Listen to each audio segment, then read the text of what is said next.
The phone call lasted less than 2 minutes, but decades later, investigators are still replaying it. A calm voice, strange pauses, and words that didn't match the situation. The caller said there was an emergency, but never explained what kind.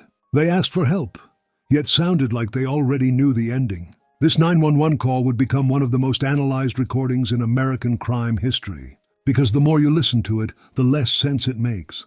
This is the story of a call for help that raised more questions than answers.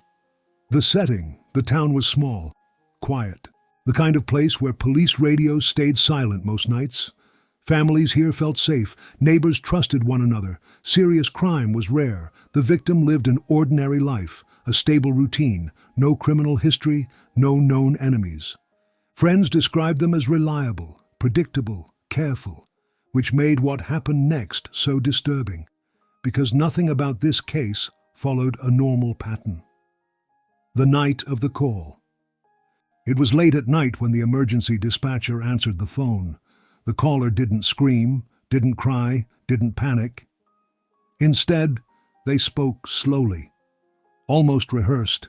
They said someone was hurt, but didn't say how. They said they needed help, but didn't sound afraid. When the dispatcher asked direct questions, the answers were vague. Long pauses followed, background noises were unclear.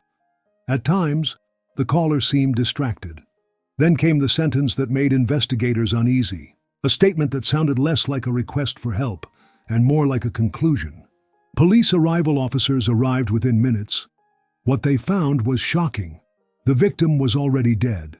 No signs of forced entry, no clear struggle, no immediate explanation. And the caller?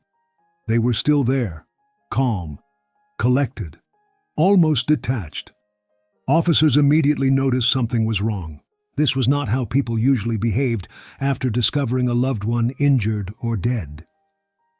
The crime scene. Investigators secured the area. Every room was examined, every surface photographed. But the scene told a confusing story. Some evidence suggested violence. Other details suggested control. There were items out of place, but nothing stolen. There were marks on the body, but no clear weapon. The timeline didn't match the caller's story, and the 911 call? It didn't match the scene. Analyzing the 911 recording, detectives listened to the recording again and again. They slowed it down, enhanced the audio, listened for background sounds. Some experts believed they heard breathing, not from the caller. Others believed they heard movement, a door, footsteps. There were moments where the caller seemed to listen, as if responding to someone else in the room. But officially, no one else was supposed to be there. Behavioral analysis. Behavioral experts were brought in. They studied tone, word choice, emotional response. Their conclusion was unsettling. The caller did not sound surprised. They did not sound confused. They did not sound like someone discovering a tragedy for the first time. Instead, they sounded prepared. Almost as if the call was part of a plan. The relationship question. Police began examining the relationship between the caller and the victim. On the surface, everything seemed normal. No history of violence, no public arguments, no police reports. But privately, friends mentioned tension, small disagreements, things that didn't feel right, nothing dramatic, nothing obvious, but enough to make investigators pause. Inconsistencies. The caller gave multiple statements, and each one was slightly different. Times changed, details shifted, certain memories appeared, then disappeared. None of the inconsistencies alone proved guilt, but together they formed a troubling pattern.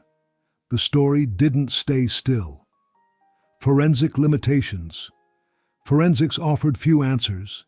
DNA results were inconclusive. Fingerprints explained normal household activity. There was no clear murder weapon, no surveillance footage, no eyewitnesses. The entire case rested on interpretation, and interpretation is never enough for an arrest. Why no arrest? Prosecutors faced a difficult decision. They suspected wrongdoing, but suspicion is not proof. Without physical evidence, without a confession, without a clear motive, the case stalled. The file remained open, but untouched. Years passed. Public reaction. When the 911 call was released to the public, everything changed. People listened, analyzed, debated. Some believed the caller was innocent.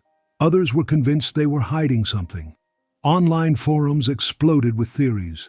Everyone heard something different, and no one could agree. Theories: some believed the caller panicked and froze. Others believed the caller staged the call.